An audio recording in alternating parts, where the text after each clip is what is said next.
Salut, on est Zemangers, pêche à l'aimant dans la Drôme. Donc moi c'est Bertrand. Moi c'est Romain. On va vous parler aujourd'hui un peu des aimants qu'on va utiliser. On est constitué un groupe de 3 personnes. La plupart du temps on arrive à être une dizaine selon les secteurs sur lesquels on va pêcher. Secteur Drôme principalement. Ouais. Donc aujourd'hui la présentation de nos aimants, je pense qu'il y en a la plupart qui connaissent. On va avoir dans un premier temps le Bulldog en 880 kg, donc deux faces 440. Ça c'est en général les gens ils utilisent ça dès le premier achat. Vaut mieux privilégier des très bons aimants plutôt que les aimants que vous allez trouver sur Amazon ou sur Wish ou des trucs comme ça. Ils annoncent des 800 kg et c'est un aimant à frigo, hein, donc faites attention à ça.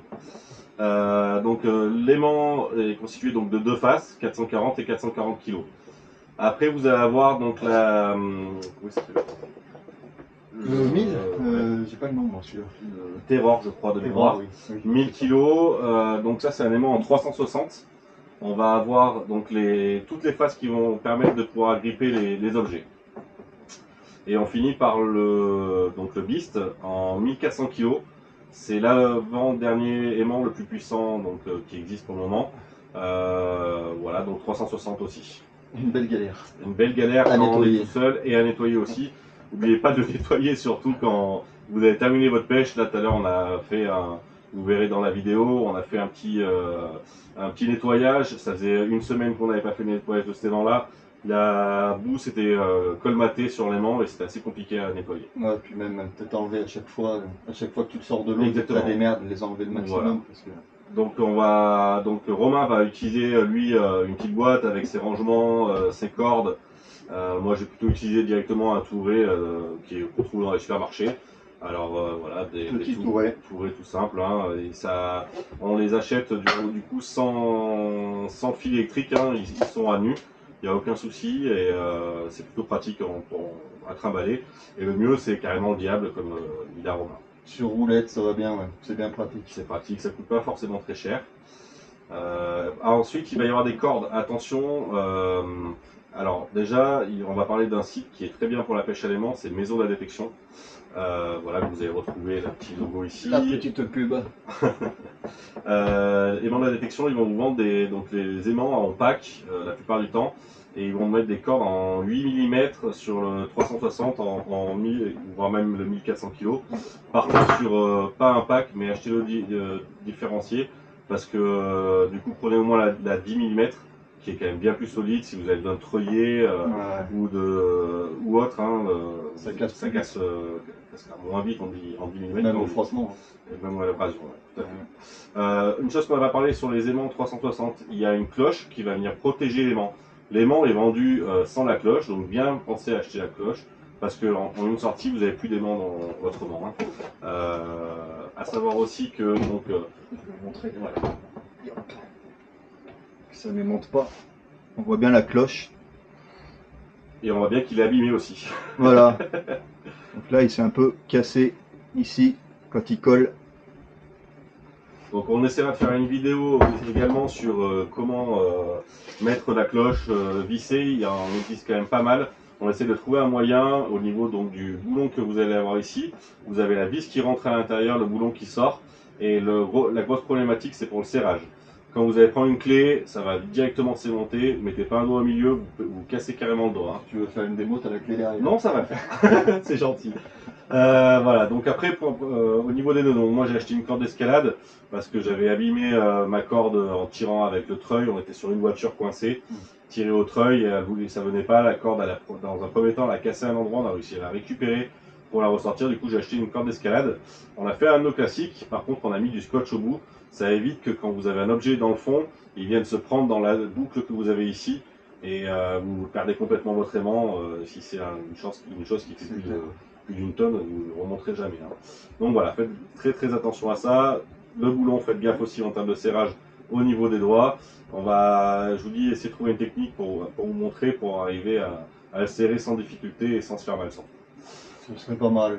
Voilà, donc j'ai parlé tout à l'heure de la partie du treuil sur la pêche à l'aimant. Quand j'ai commencé tout seul avant que Romain et d'autres collègues nous rejoignent. J'étais tout seul, je me suis bloqué avec mon 880 kilos en bulldog tout seul, j'arrivais pas à tirer. Donc au bout d'un moment, j'ai trouvé des passants qui m'ont aidé, heureusement. Et à partir de ce moment-là, j'ai acheté un treuil. Vous achetez ça dans n'importe quel magasin de bricolage. Ça coûte 30 ou 40 euros. C'est vraiment pas le prix que ça coûte par rapport à un aimant, hein, bien sûr. Mais au moins, ça peut vraiment arranger au niveau des sorties. Surtout tout seul, quoi. Ensuite, notre ami Romain est un ancien cordiste. Ça va, je vais lui laisser la parole. Ça va plutôt être au niveau des mousquetons. Et le mousqueton, alors moi je sais que j'ai pas de treuil. Autant pour nous. J'ai pas de treuil, mais j'utilise surtout des mouflages, donc avec les cordes. Donc c'est tous les outils qui servent habituellement à la sécurité sur corde, un basique pour monter sur corde, un rocker, ça se trouve, tous ces trucs là, même la poulie, ça se trouve tout chez Decathlon, dans les magasins de sport, d'escalade. Je vous ferai une petite vidéo sur place quand on sera en session pour vous expliquer comment on fait un mouflage, c'est assez pratique. Et vous avez pu voir que j'ai fait aussi un petit montage, c'est bien serré. J'ai fait un petit montage avec une plaquette sur une boule de pétanque et ça me permet de pouvoir emmener le basique qui est là le plus près de l'aimant, donc sous l'eau. Un truc qu'on peut pas faire nous-mêmes, on peut pas diriger automatiquement. C'est une merde de faire ça. Ça permet d'avoir plus de longueur en fait entre les deux poulies. C'est ça. Pour avoir plus de force et surtout quand on vient tirer, d'avoir plus de recul entre les deux poulies. Un mouflage, c'est super simple à faire.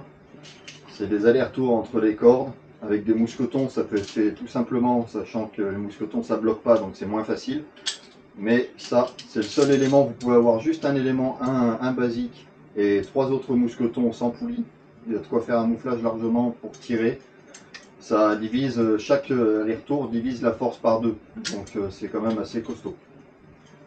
Donc des fois, juste à 2-3 personnes, ça peut permettre vraiment de sauver votre aimant, sans forcément sortir le treuil, parce que c'est quand même un peu plus contraignant. Il faut trouver un arbre, une rambarde ou autre pour s'agripper dessus.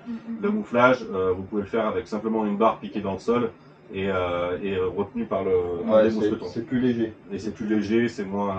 C'est plus léger et ça risque moins de dégrader la corde surtout. Parce que si vous tirez avec un gros treuil manuel comme Bertrand A, on gère pas la force et du coup l'élasticité des cordes elles sont quand même un minimum, elles ont un minimum de résistance, mais ça les abîme assez vite. Ouais. Pour revenir sur les poulies, du coup, ce qui est bien aussi avec la poulie, c'est qu'on peut la décrocher facilement.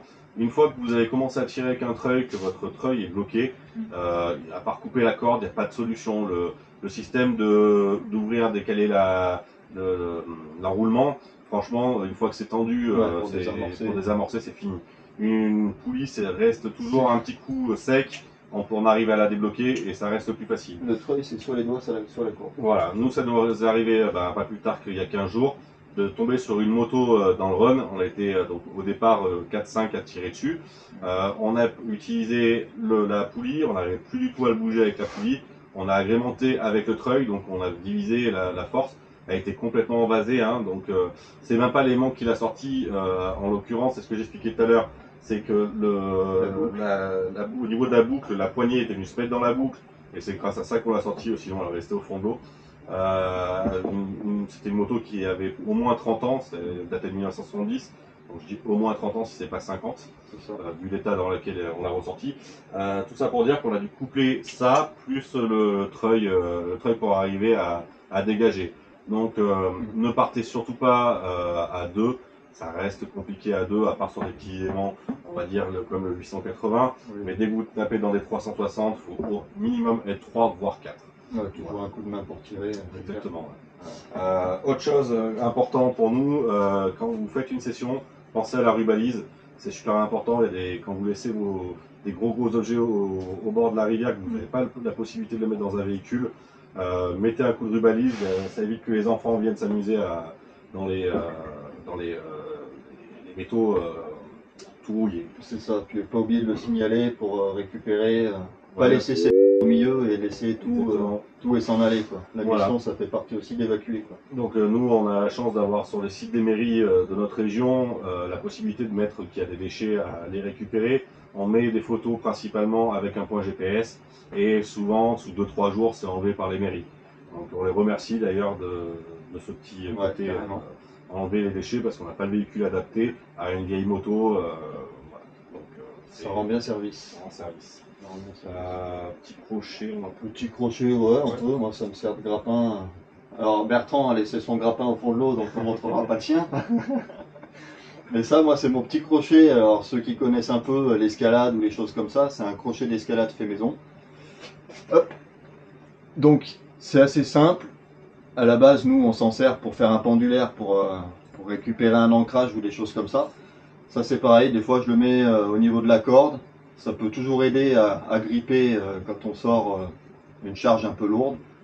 Voilà, c'est un petit truc bête, mais qui m'a nous a bien aidé la bien, dernière bien fois. servi. Ouais. Ça tient costaud. Je sais pas ce que c'est comme un bon acier. Ça picote. Le reste du kit, Ouais. comme la protection. Je te passe devant du coup. Genre, tu vois, on a la protection de corde. Et ça, Donc ça, voilà, ça c'est comme dit Romain, c'est la protection de corde, donc un truc tout bête, un tuyau d'arrosage, coupé sur de la longueur totale.